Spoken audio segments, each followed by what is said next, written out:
Vamos ler um texto de Lucas 15, 32. Apenas esse, irmãos. E à medida que eu for falando, a gente vai acompanhando. Você pode acompanhar pela sua Bíblia. A gente vai acompanhando todo o texto durante a mensagem, tá? Vamos acompanhar juntos aqui no multimídia? Vamos todos ler juntos? Porque ele estava morto e voltou à vida. Estava perdido e foi achado. Essa é uma história muito conhecida, como eu falei para os irmãos, é a história do filho pródigo, né? Esse texto traz muitas aplicações para as nossas vidas. A gente pode aprender apenas com esse texto sobre vários aspectos, né? Esse texto pode falar para o pai, pode falar para o filho, pode falar para o irmão, pode falar para o servo. E nessa noite nós vamos falar sobre o pai. É um texto que fala que havia um pai que tinha 2 filhos. Um deles, de forma precoce, chegou ao pai e pediu a parte da herança. Ele desejava romper com sua família. O pai, atendendo o pedido do filho, concedeu a herança.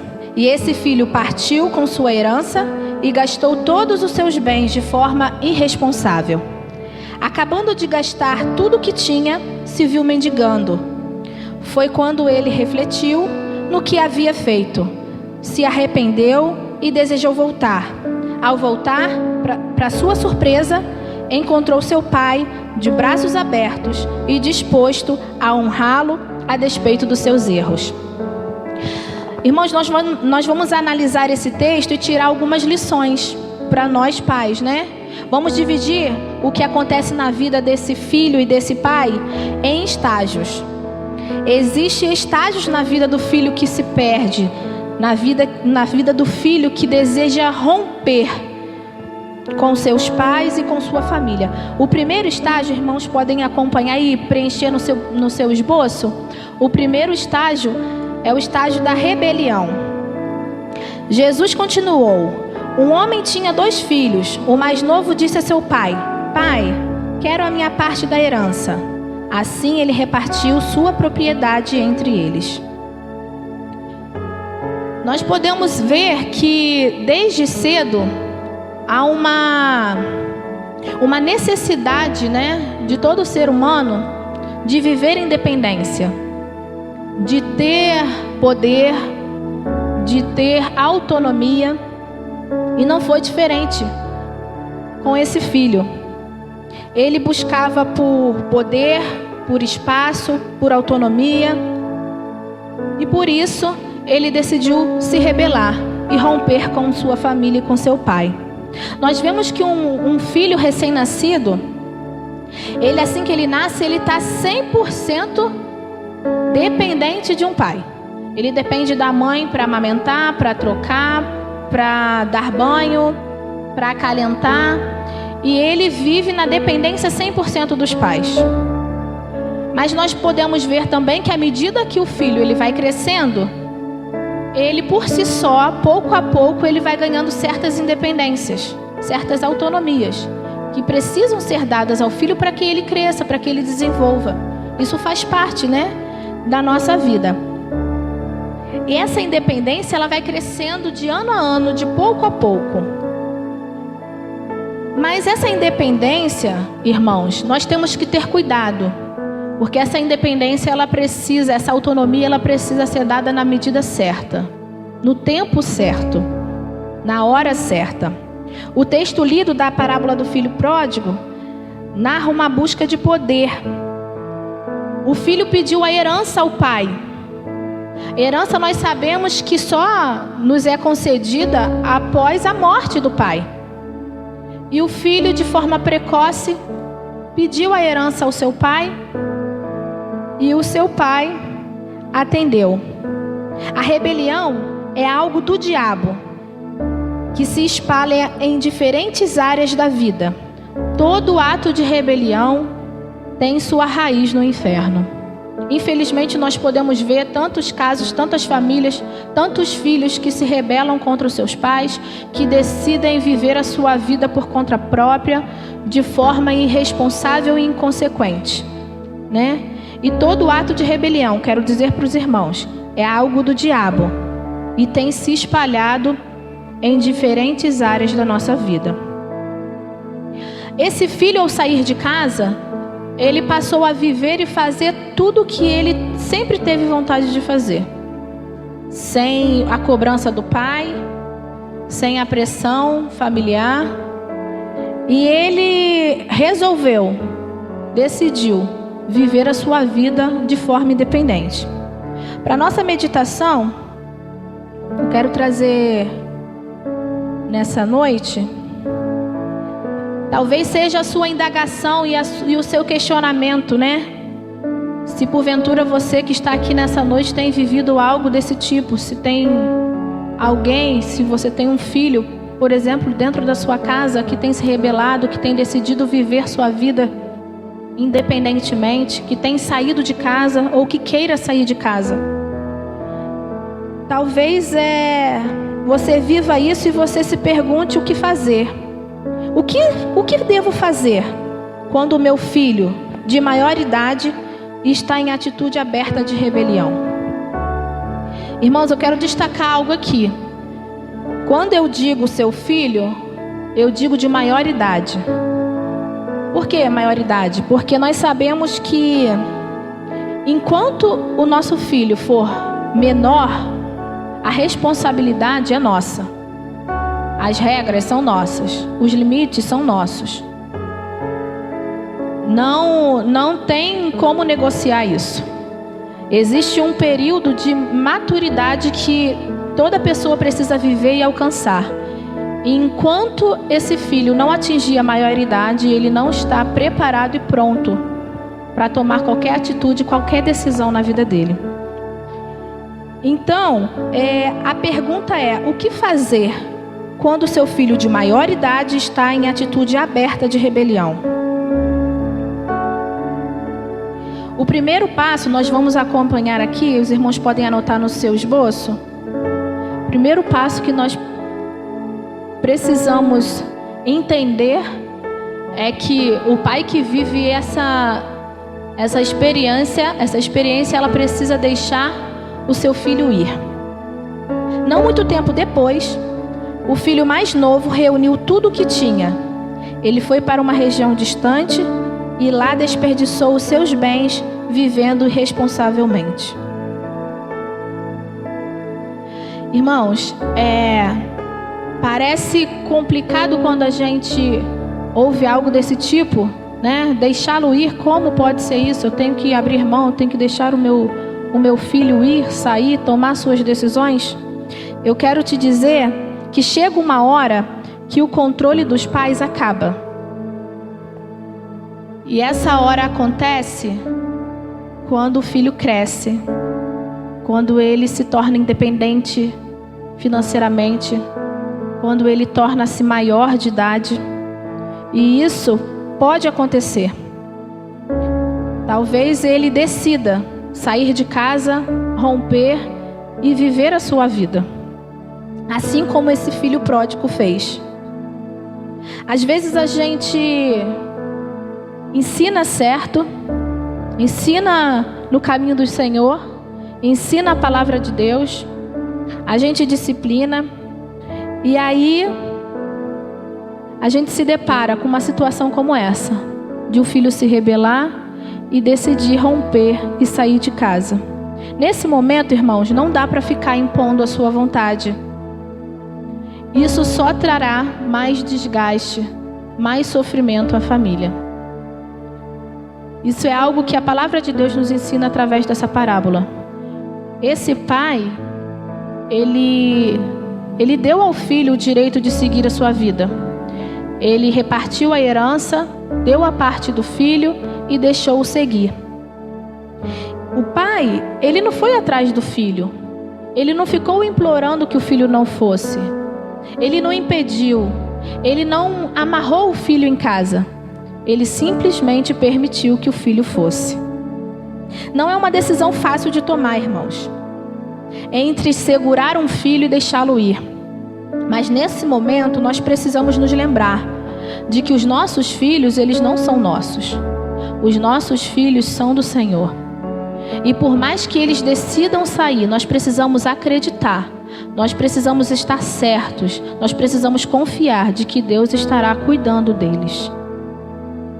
Quando coisas desse tipo acontecem, o remédio não é a autoridade, não é o impor de vontade. Nesse momento, algo que precisamos fazer é conversar, expor a nossa opinião, explicar que não é algo bom para ele, mas não impedi-lo de ir. Porém, dizer a ele que não ficará apoiando nenhum tipo de decisão em tudo que ele vier a fazer. O segundo passo, irmãos, é deixar os seus filhos cometerem seus próprios erros. Não muito tempo depois, o filho mais novo reuniu tudo o que tinha e foi para uma região distante. E lá desperdiçou os seus bens vivendo irresponsavelmente. O pai, quando deu a herança para o filho, ele certamente sabia que o filho poderia fazer muitas coisas erradas. Ele sabia que ele poderia gastar toda a sua fortuna. Ele sabia que o filho poderia correr riscos. Ele mediu as consequências de tudo isso. Mesmo assim, ele deixou ir. Ele deixou ele cometer os seus próprios erros e aprender com eles. Há lições que só aprendemos por meio da dor. Foi uma decisão muito difícil e arriscada por parte desse pai. Acredito que ele tenha sofrido bastante. Acredito que ele tenha dentro dele relutado em tomar essa decisão. Tenha sofrido muito. Mas ele permitiu que o filho fosse. E ele permitiu que ele errasse, para que ele pudesse aprender lições com os seus erros. Os golpes e os ferimentos eliminam o mal. Os açoites limpam as profundezas do ser. Os castigos curam a maldade da gente e melhoram o nosso caráter. Irmãos, existe algo que é muito importante e eu queria nesse momento ressaltar aqui para os irmãos. Tem pais aqui que certamente ainda têm filhos pequenos, né?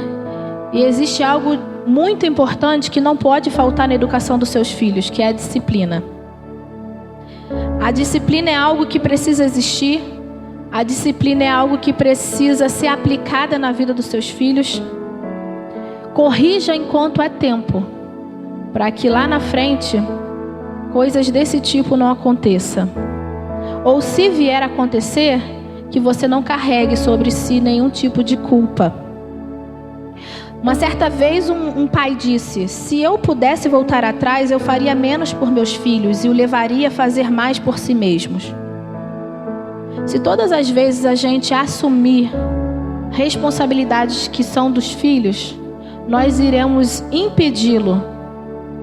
Nós vamos tirar dele a oportunidade de aprenderem o que é ser responsável. Entenderam, irmãos? Se todas as vezes você assume como responsabilidade para si aquilo que é de responsabilidade dos seus filhos, você está tirando dele a oportunidade de aprender o que é ser responsável. Nós precisamos desde cedo ensinar os nossos filhos a terem responsabilidade e dar a eles a oportunidade de aprender, mesmo que seja com seus próprios erros. Com a atitude de rebelião, a pessoa se torna cega. Eu conheço algumas pessoas que decidiram, se rebelarem em relação às suas famílias, seus pais, sua casa. E o pensamento, quando a gente para conversar com essas pessoas, é de que eu estou certo, minha visão está certa, isso foi uma escolha minha. Isso é o melhor para minha vida, eu tenho certeza de que não vou me arrepender. Os amigos com quem eu ando me certificam de que a minha decisão é a melhor. E eles se tornam cegos, se iludem demais com muitas coisas. Há um deslumbramento e eles acabam jogando fora todos os valores que foram adquiridos dentro da sua casa. Todos os ensinamentos que foram passados pelos seus pais. Por isso, irmãos, é importante que as pessoas que cometam os seus erros, que os filhos que cometerem os seus erros, possam aprender e refletirem sobre eles. O terceiro passo, deixe que ele colha as consequências de suas escolhas. Depois de ter gasto tudo, houve uma grande fome em toda aquela região, e ele começou a passar necessidade. Quando eu li esse texto, eu fiquei pensando, falei, imagina um pai saber que tem tudo de bom do melhor dentro da sua casa e que um filho que escolheu sair de casa está na rua passando dificuldades e necessidades. E eu fiquei pensando como deve ter sido difícil, né? Para esse pai suportar e aceitar saber que um filho está passando por dificuldades e necessidades e não intervir a seu favor. A desobediência machuca. Todas as vezes que os filhos desobedecem aos pais, há uma consequência para isso. Pensando nessa questão de desobediência, os irmãos sabem que eu tenho 2 crianças lá em casa, né? E a Ana Clara tem 7 anos e já está naquela fase de achar que pode tomar as decisões dela sozinha. É muito impetuosa e adora tomar a frente de tudo. E por muitas vezes eu corrijo a Ana Clara, eu disciplino a Ana Clara, e mesmo assim ela é insistente em querer fazer o que ela acha certo. Irmãos, eu estou falando de uma criança de 7 anos, tá? Não estou falando de um adulto. Mas eu entendo que mesmo ela tendo 7 anos, ela precisa aprender que a desobediência traz consequências. Então, algumas vezes ela me pede muito alguma coisa e eu digo não, porque eu sei o que é melhor para ela. Eu digo não, Ana Clara, e ela insiste, eu não, Ana Clara, e ela insiste. Por fim, eu digo, eu vou ceder para que ela aprenda que isso não é o melhor para ela. E eu digo para ela, vai, Ana Clara, faz. Ou então ela, sem a minha autorização, ela vai lá e faz, por teimosia. E aí eu só fico esperando ela quebrar a cara. Por que quebra, irmãos? E aí ela vem, mãe, aconteceu isso. Eu falei, e aí eu digo para ela, o porquê que aconteceu? Porque eu desobedeci. E é isso que acontece na vida de um filho desobediente. E esse filho, por desobediência, ele padeceu. Ele precisou pagar o preço e colher as consequências de suas escolhas. A obediência é submissão. E a submissão é proteção. Depois de ter gasto tudo, houve uma grande fome e toda aquela região e ele começaram a passar necessidade. Por isso, foi empregar-se com um dos cidadãos daquela região, que o mandou para o seu campo a fim de cuidar de porcos. Ele desejava encher o estômago com as vagens de alfarrobeira que os porcos comiam, mas ninguém lhe dava nada. Eu fico pensando que situação que esse jovem que tinha tudo chegou. Ele chegou ao fundo do poço. A festa acabou, ele estava falido, o bolso vazio e a vida vazia. Foi nesse momento, irmãos, que ele parou para refletir. Foi nesse momento que ele entendeu onde ele chegou por desobediência, por rebelião. Foi nesse momento que a ficha caiu. Tem filhos que se afastam de Deus e as coisas começam a dar errado. São consequências de uma vida sem Deus. Aí, o que o pai faz? Ele vai lá, corre e apaga o incêndio? Ele não deixa os seus filhos colherem os frutos, as consequências dos seus atos? Para um judeu naquela época, irmãos, era muita humilhação servir lavagens. Talvez ele tivesse se questionado e talvez até alguém aqui presente se questione quando vê um filho numa situação como essa de rebeldia. Se questione: o que eu fiz de errado? Onde eu errei? O que eu poderia ter feito e não fiz?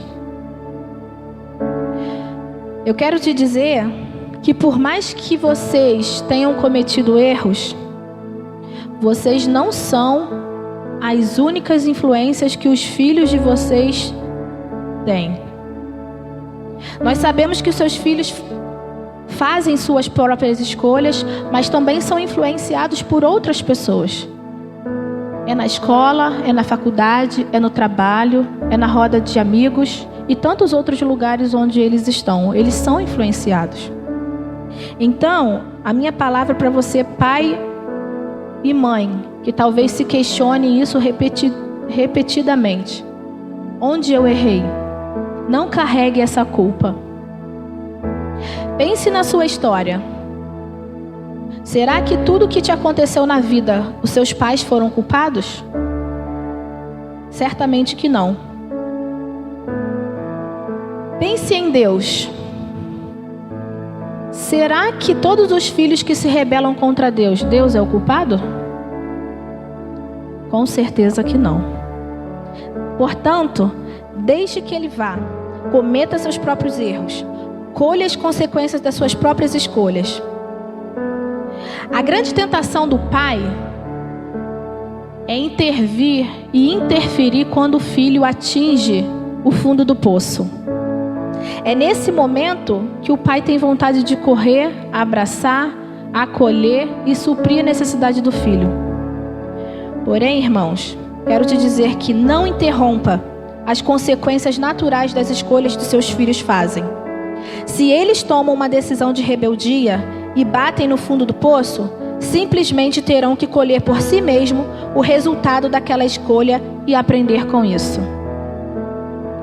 E é só por isso, é só por baterem no fundo do poço, é só por se decepcionarem, é só por quebrarem a cara que eles são levados a passarem para o próximo estágio.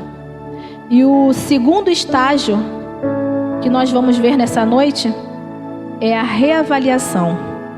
Caindo em si, ele disse: quantos empregados de meu pai têm comida de sobra e eu aqui morrendo de fome? Eu me porei a caminho e voltarei para meu pai e lhe direi: pai, pequei contra o céu e contra ti. Não sou mais digno de ser chamado seu filho. Trata-me como um dos teus empregados.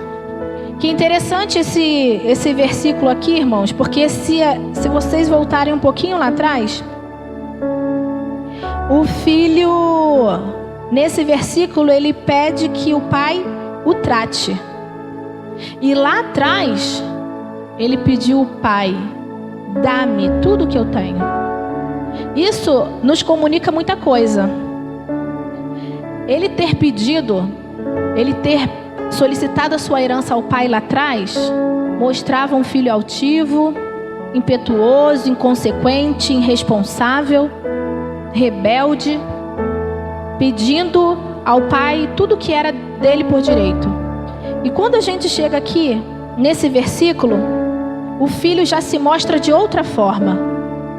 Ele pede ao pai que o trate, assim como um dos seus empregados. O filho que ele é socorrido pelo pai lá no primeiro estágio, irmãos, ele nunca entrará nesse segundo estágio. E ele nunca chegará a esse ponto. Aqui a gente pode ver que existe um filho arrependido. Aqui existe um filho que identificou que o melhor para ele era ter continuado na casa do pai e não ter saído de lá. Aqui a gente pode ver um filho que refletiu, um filho que entendeu, um filho que sofreu, mas que também aprendeu com seus erros. Caindo em si, ele refletiu: o que estou fazendo? O que estou fazendo da minha vida? A que ponto cheguei? Ele deve ter pensado: meu pai tem tudo para me oferecer, e o que eu estou fazendo aqui? E é nesse momento que ele caiu em si, que ele voltou atrás, que ele se arrependeu. Porque doeu.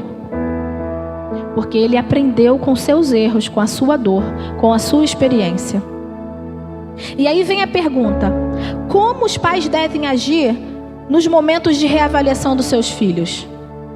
O primeiro passo: ore por ele.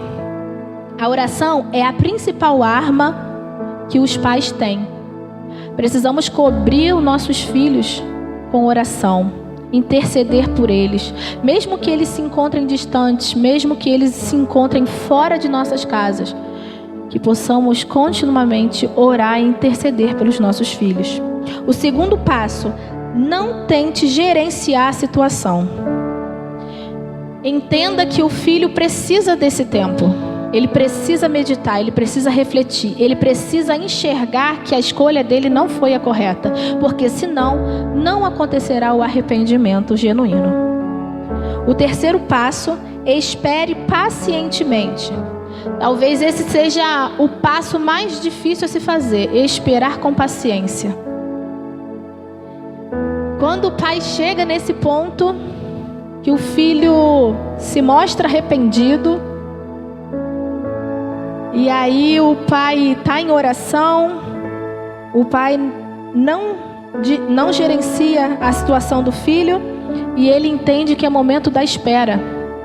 Ele entende que é o momento do agir de Deus.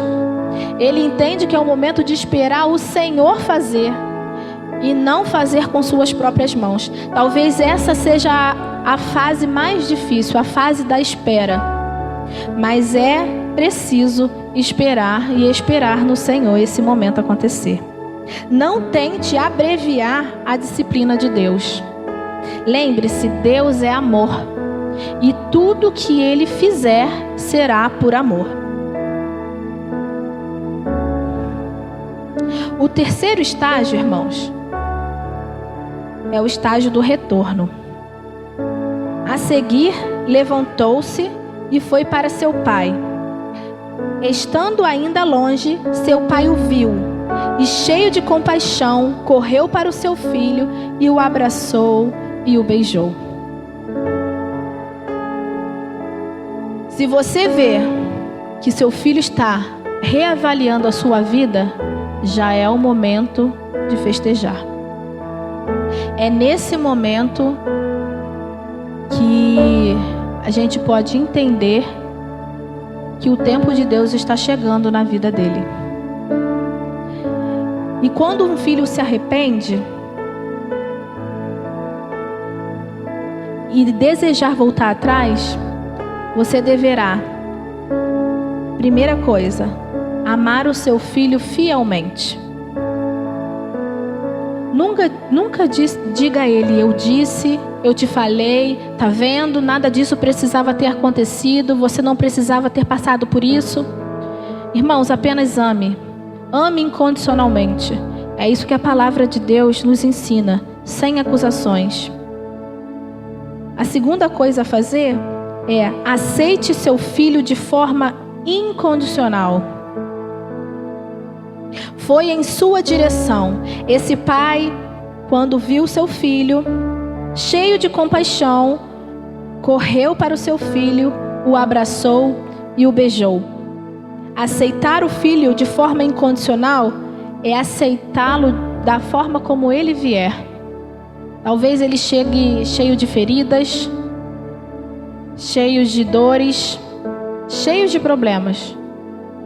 Eu quero te dizer: aceite-o, ame-o de forma incondicional. O filho lhe disse: pai, Pequei contra o céu e contra ti. Não sou mais digno de ser chamado teu filho. Às vezes, vai ser preciso, irmãos, confissão. Talvez o filho chegue arrependido e precise confessar. E nesse momento, entenda, ame e o aceite. O terceiro passo, perdoe-o de forma plena. Mas o pai disse aos seus servos: depressa, tragam melhor roupa e vistam nele. Coloquem um anel em seu dedo e calçados em seus pés. Tragam um novilho gordo e matem-no. Vamos fazer uma festa e comemorar, pois este meu filho estava morto e voltou achado. E começaram a festejar. O anel era um sinal de credibilidade, de responsabilidade. Naquela época, a roupa na cultura judaica simbolizava unidade familiar. O pai, com sua atitude, ele dizia ao seu filho: você está de volta à família. E é isso que você precisa fazer. Quando o seu filho voltar, perdoe-o. Mas perdoar, irmãos, é deixar para trás tudo o que aconteceu, sem acusação, sem lembrança, sem pesar, sem apontamento. É deixar para trás e seguir em frente. Eu gostaria de, nesse momento, irmãos, concluir essa mensagem. E talvez essa mensagem tenha falado com você, não só como pai. Talvez essa mensagem tenha falado com você como um pai que vive uma relação dessa com o filho e que não sabe o que fazer. Talvez você seja um pai que não tem permitido deixar o seu filho aprender as consequências que a vida precisa lhe ensinar com os seus erros. Talvez você é um filho e essa mensagem tem falado com você sobre a relação sua com seu pai. Muitas pessoas sofrem hoje por falta de paternidade. E nós sabemos o quanto isso tem pesado na vida de tantas pessoas. A falta de referência paterna, a falta de amor paterno, a falta de caminhar juntamente com o pai. E talvez essa mensagem tenha falado com você. Essa mensagem pode ter falado com você que é um filho de Deus. Talvez você, não sei como você se encontra, pode ser que tenha alguém aqui hoje, ou talvez até mesmo quem vá ouvir essa mensagem, talvez você se encontre afastado de Deus. Talvez você um dia tenha o aceitado, caminhado junto, tenha tido intimidade com Ele, tenha andado lado a lado com Ele, e hoje você se encontra afastado dos caminhos do Senhor, distante do Pai. Talvez essa mensagem fale ao seu coração.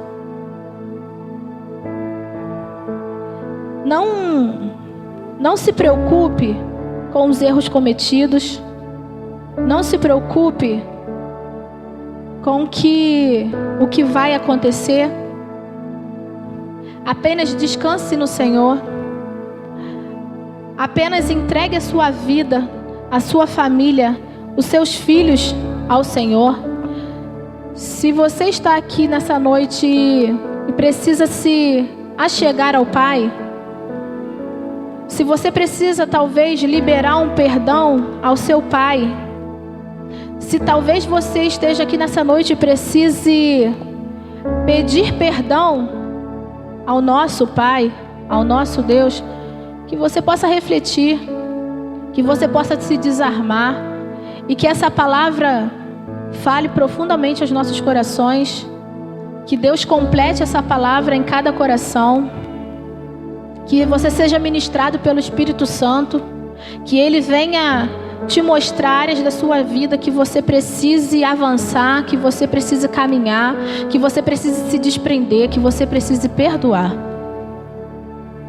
Esse é um momento em que nós precisamos, de forma profética, declarar e pedir a Deus que a gente tenha a oportunidade de viver o novo de Deus em nossa vida, através da vida dos nossos filhos, através da vida dos nossos pais, através das nossas próprias vidas.